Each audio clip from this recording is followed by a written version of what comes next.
Hey, this is an Archimedes thing. I'm sitting in the bath, right, and I'm listening to the builder banging away next door. And I'm thinking, how does man use integrity? He takes a log and he hollers it out and he makes a boat. And its integrity is now such that it's used to keep the water out and he can go across the river. And if he's only got bamboo, well, he finds another material and ties them together and makes a Kontiki type raft. And he can sail the Pacific Ocean, given these bamboo sticks hold together. The integrity, you see, makes it possible. And you're building a building and you might build it of bits of wood, but you tie the woods together by, first of all, you might dovetail them together so that their shape is such that their own integrity holds them together. They're dovetailed together like an old-fashioned wooden drawer is dovetailed joints. I mean, I did woodwork at school, back in the dark ages when boys did woodwork and girls did cooking, you know. And, perhaps that doesn't work, so you think of why not use nails? And you've got another material and you bang it in, or with the modern technology, you fire it in with a nail gun, and that makes an integrity out of all these individual bits of wood. And perhaps you've gone a bit further in your technology and you use glues now and all sorts of sticky things that hold stuff onto the building and hold things together. And then you might go further and you say, well, what happens if it's an earthquake zone? Well, we can structure the building so that it's cushioned in some way from the movement of the earth in an earthquake. So you make it earthquake-proof up to some specified level of quake. Or wind-proof. You design it so that the winds actually funnel round the building and don't blow it over, because you're building something, Tower of Babel up to the sky, you know. Every capital wants its major tower building now that's taller than everyone else's, don't they? And you've got to build your house the same way, your spiritual house. You're going to use every material and technique available to make sure you worship your God with all your heart, soul, mind and strength continuously, ongoing. You're going to use every technique and material at your disposal, within your pocket, within your resources, that you can spare. Because your house is everything. If you don't have a home, you try being homeless. Not much fun. Your spiritual home is everything. And if you're lodging in someone else's at present, might be some religious body, a church that's not really fitting with you at all, and you're trying to be a lodger, and you won't invest in it. You'll find your investment is minimal because it's not bringing in the returns. It's just in some sense keeping you going, just. You need to build your own house. Do it. It may be small and it may be very simple. It may just have you in it, or just you and your partner, or just you and your family. Maybe you and a couple of other people who you really are in harmony with. Well, that's lovely. But build your own house with everything at your disposal. For a homeless person is at the mercy of where he lodges and where he stays. And if he ends up staying on the street, my goodness, it's dangerous. And it's not comfortable either. You want to avoid that. You're going to build your own house. Possibly literally, but I do mean spiritually, and I hope you understand that. You must use your resources to loving God, your God, the personification of what you value. That is your God. Now worship him or her or it with all your heart, soul, mind and strength. And it may be materialism, it may be being the great something or other, the great academic or theologian or priest or whatever. Well, put all your resources to it and find out if that is really your God. And if it isn't, make sure you're free to adjust in as far as you can, reasonably, without society blowing you to pieces, of course, so that you do follow your God. You're going to be constrained. You're constrained by your resources and you're constrained by the society you live in. I mean, I'd moved to the other side of the world. It wasn't to flee a bad religion or something, you know. It was, it was actually to flee the nuclear power issue. And I come to a country that I'm amazed is against the nuclear, still is, because of its historical political actions. A chap called David Longy, who I had a chat to at university. He visited when I first came. I thought, how nice, I'm talking to an MP. I don't think I've really talked much to an MP before. And here I am, in a new country, talking to an MP. And I met a program announcer in Devonport one day, and I just chatted to him, and I realised, my goodness, I'm talking to a celebrity. That was interesting too. And I'm in a new country, and yet I'm already talking to people at the heart of the country in some sense. I thought, what an adorable small country to be in. Only had 4.5 million people. Might have a few more than that now, more like 5.5, I expect. What a place. Life gives you a fantastic opportunity to worship your God. Do so. And don't hang on to the wrong God if you find that, your values are changing. Let your God change with your experience. My trust and belief and hope is that you will go the right way, because I believe that God rules all and loves you and is teaching you day in, day out what you really value, who you should really be loving. And it's him, of course. I say him. I'd say her if it's more acceptable to you. I'm not prejudiced.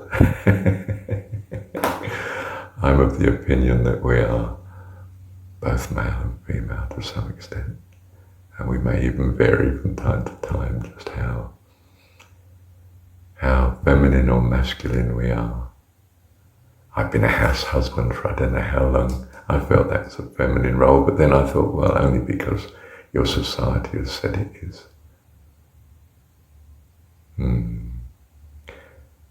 No need to worry about these issues, I don't think. I mean, you can worry about them if you want. I don't think I do. Thank you, Heavenly Father. You're neither male nor female. You've made them male and female as far as I know. And you've done it for a good reason, and I love you for it. Love you for all that you do. Thank you, Heavenly Father. Hey, yes, as a point, my landlord at present was an international motorcycle racing guy, won all sorts of trophies, and had a serious accident which he got out virtually unscathed from. Wife had a few prophetic experiences that said he should give up, and then he started to get prophetic experiences that were telling him to give up too. And he did. Do you see? He was worshipping what he valued. He was addicted to international motorcycle racing. It would kill him in the end. There's no question of it. It would kill him or maim him for the rest of his life and wreck his family's life too. He chose not to do it. He adjusted what his values were. His values were adjusting. And he changed his God accordingly. He became a Christian guy, earnest, serious Christian follower. And he was Christian before, but obviously he was addicted to something he really valued. And so he pursued it for all it was worth and found it was going to kill him. Thought, perhaps I don't value it that much after all. I think I'll just adjust my my view of God a bit more accordingly. And you must do that. And you will, I think, unerringly come to life eternal. Bless you. Thank you, Heavenly Father. Now, perhaps I should say what is the integrity? What binds the materials together? It's our trust.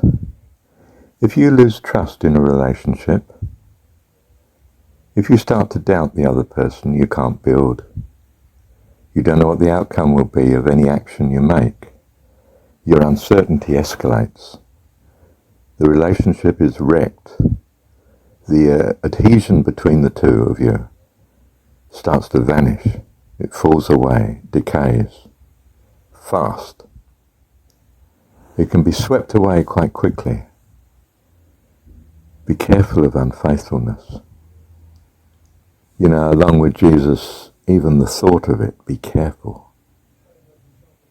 It's staggering. If you start to be unfaithful to, not true to, it's the end. The building starts to collapse.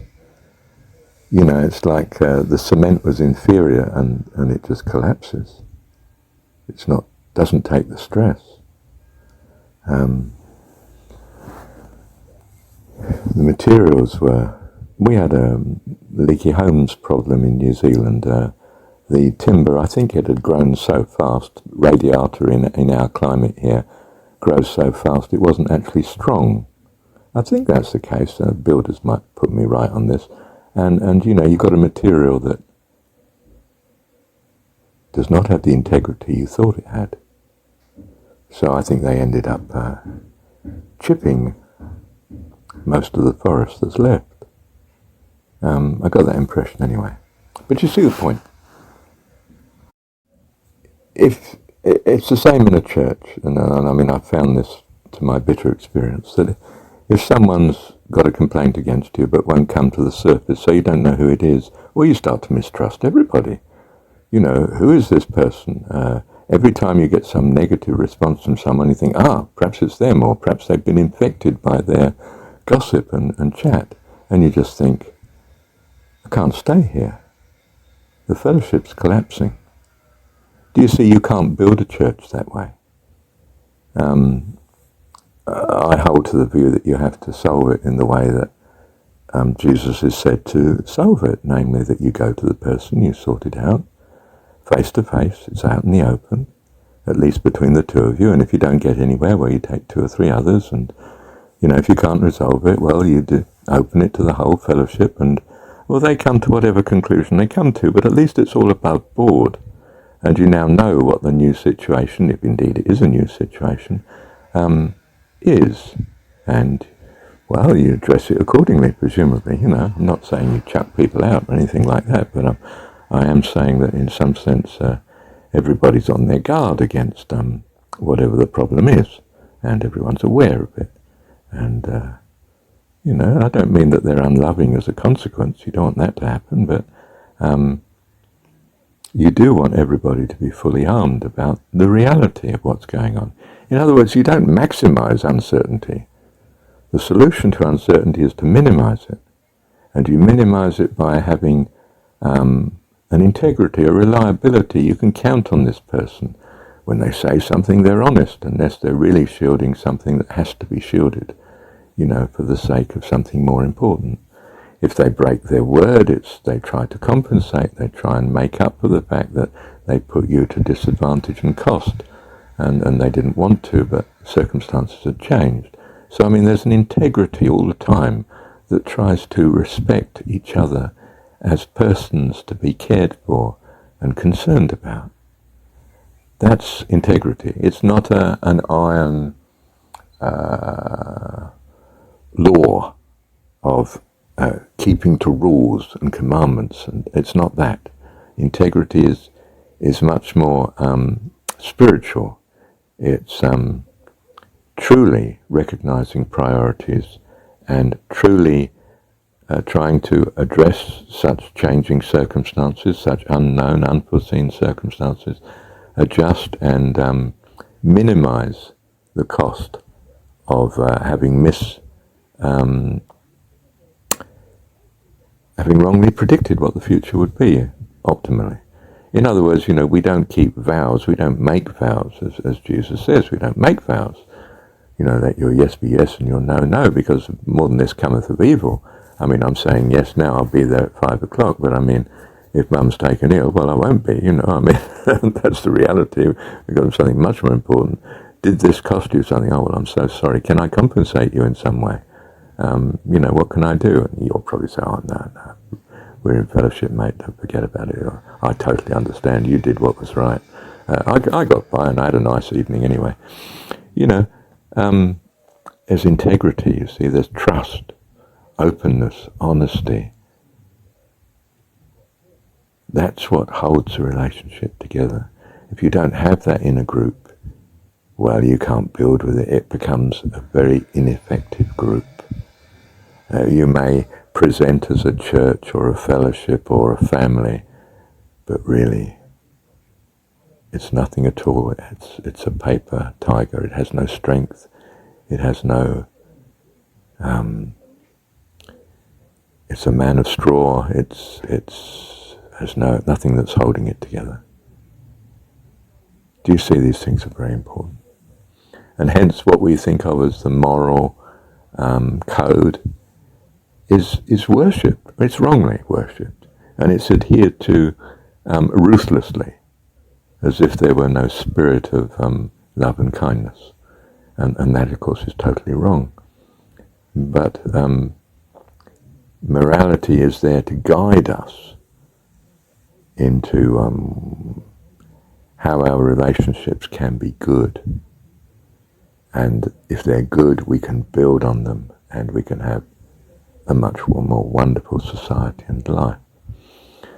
It's not a legalism. It's not a you must keep the rule. Jesus says, well, if you think healing people on the Sabbath work, I work, and so does my Father in heaven. He knows when to break the rules. And you need to know when to break the rules. And, of course, to compensate where you can people that suffer as a consequence of you having to break the rules. It's very hard to make these interpersonal comparisons. Is the difficulty I'm putting you to more important than the difficulty that this person's facing that I should be attending to? You're weighing things up, and you're going to get it wrong. But you're in fellowship, and it's understood that you do get things wrong at times, but you're doing it with a good heart, truly, and whilst people have that confidence in you, we can still build. We still have a wonderful society. But if they lose that confidence, if they start to become suspicious, then you're in trouble. Then, you're a prey to gossip, you're a prey to anyone who says, well, that's not very nice, is it? Fancy them doing that. And you think, no, it's not very nice, is it? And it's consistent with what I've... And the whole thing starts to fall apart. And you don't want that to happen. That destroys life. That's awful. So you come to know what you value. You value openness, honesty, truthfulness, integrity, sincerity, compassion, flexibility, so that you can meet the needs as actually presented, not necessarily what you predicted. And you need forgiveness that, allows a relationship to continue, even though it's had a few bad knocks. You need that sort of compassionate, understanding, gracious. Grace, you need grace, don't you? You value grace. My goodness, do you value grace? Not gullibility. I don't mean that. Grace, understanding, acceptance of certain problems and certain things that are not as one would hope, but not serious enough for us to break relationships, to become hostile, to wreck all that we have. Sometimes it is. Sometimes you realize, my goodness, this person is or has become extremely dangerous. I've got to put a distance between them and myself. I don't want to, but I do want to in the circumstance. There seems to be a malevolence here, and I have to recognize that. Or me and my loved ones will suffer accordingly. That's not right. So you act accordingly. Yeah. But you're cautious, of course. You try to get it right. You start to know what you value. Worship what you value. With all your heart, soul, mind and strength. And find out more finely, more accurately, what you do in fact value. What you should be valuing and what you shouldn't be, or not so much shouldn't be valuing, but what you should avoid as being quite harmful, not good values at all. There's all sorts of addictions that are like that, aren't there? That are greatly valued and you find are going to kill you. They're causing you great suffering in the longer run. And my goodness, I don't value this after all. I think I'm going to drop it like poisoned honey. I now know it's poisoned. I'm not touching it. Thank you very much. It may taste sweet, but it's poisoned. You get to know what you value and worship accordingly. Thank you, Heavenly Father.